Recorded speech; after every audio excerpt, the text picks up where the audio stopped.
Good day po sa lahat.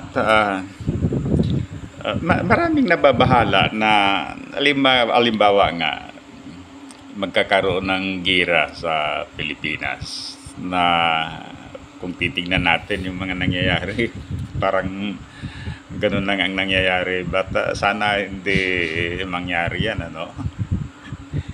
Okay yung peaceful settlement, very good, but sana uh, may peaceful settlement, ngunit hindi isakripisyo yung mga teritoryo natin. Okay? Ngayon, maraming nababahala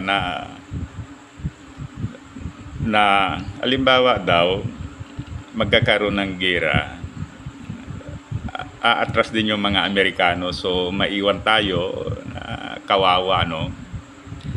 Okay, so yun ang nila, naisip nila. Ngunit sa palagay ko, hindi ganun ang mangyayari. Okay, bakit? Kasi mayroon ng mga military bases dito. May mga Amerikano na sa Subic, pagkatapos yung mga Itka site. So may mga kwan dyan, may mga US military personnel. At the same time, mayroon din silang mga armas. Okay?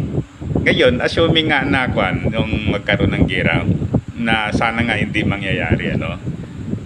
Sigurado, ang isang tatargetin ng mga Chino ay ang mga ito. Okay? So, siyempre, pag halimbawa nga, may natamaan mga bases ng mga Amerikano o yung mga Itka sites nila, then talagang may involve sila. Okay, alangan naman na kwan na sila, maraming namatay sila pagkatapos tatakbo sila. Kung tignan mo ang US history, hindi ganon. Tignan mo yung remember kung paano nabuo ang United States.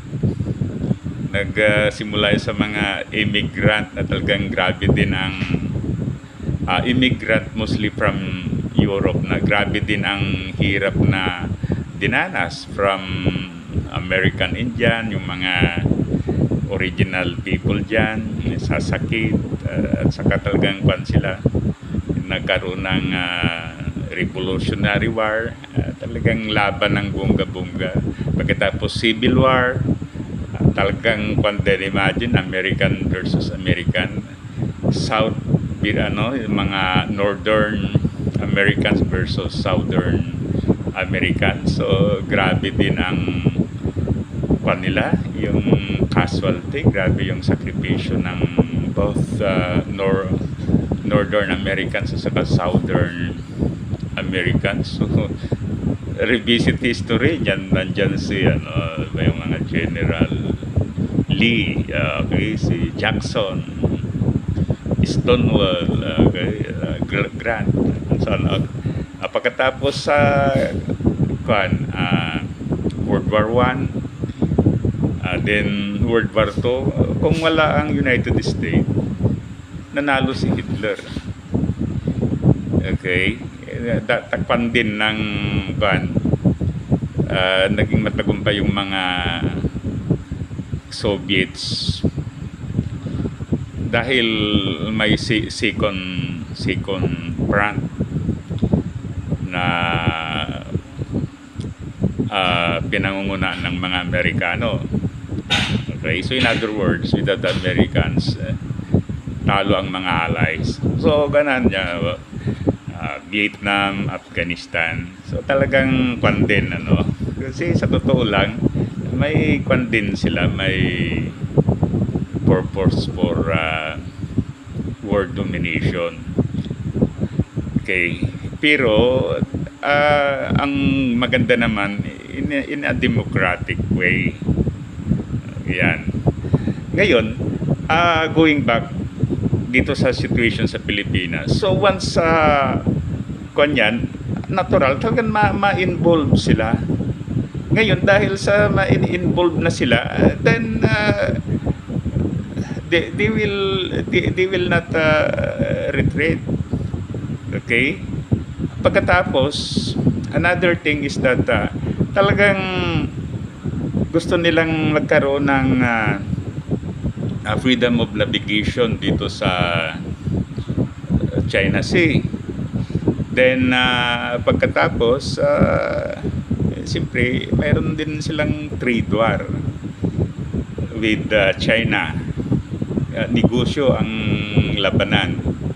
Ngayon, wise din ang Amerika pag medyo natatalo na siya in a certain contest, he will do something. And iswapon na at least makakatulong sa atin dahil nga kung wala sana sila, malamang matagal na tayong sinakop ng mga Chino. That's kung tingnan mo yung history. Okay? Ganon din sa ang United States may mutual defense pact din sa NATO o North Atlantic Treaty Organization.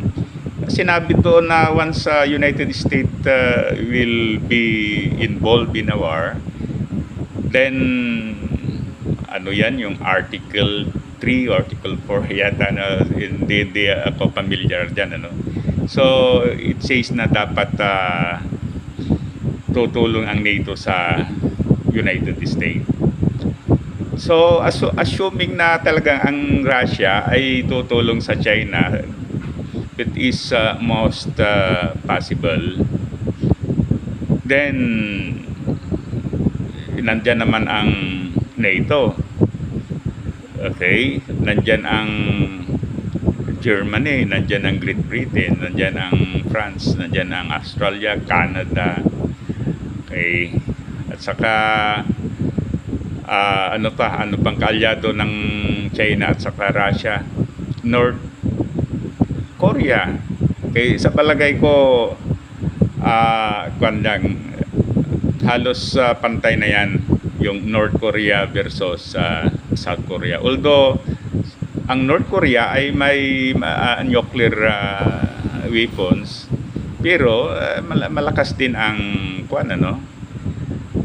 pagkatapos assuming na ang United States ang Korea North Korea ay gagamit ng nuclear weapons, makakatikim din yan sa United States at sa mga NATO states. So siguro matatakot din siya. But in terms of sa palagay ko conventional weapons, mahirapan din ang North Korea sa South Korea. Kasi it's modern sila, modern technology sa paggawa ng mga weapons. Okay, kaya kung ganun talagang kapalaran ng daigdig, so be it. But then sana hindi hahantong sa yan. I pray to God that hindi magkakaroon ng gira. Ngunit sa Pilipino, I pray to God also na dapat alis ang mga Chino sa teritoryo ng Pilipinas, sa EEZ ng Pilipinas. Kasi yan ay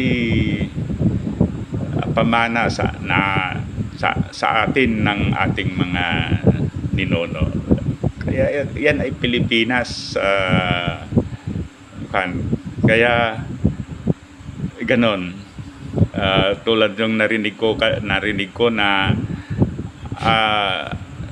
ang US ay tatakbo once war start. Hindi ako naniniwala dyan kasi nandyan na sila. Ang alam ko sa Amerikano, pag mayroon ng casualty, hindi titigil yan hanggang mabigyan ng justice yung kababayan nila na halimbawa na matayo, na disgrasya dahil sa kagagawa ng China. Okay, muli, thank you. Sana i-like at saka subscribe sa ating YouTube channel. Mabuhay tayong mga Pilipino.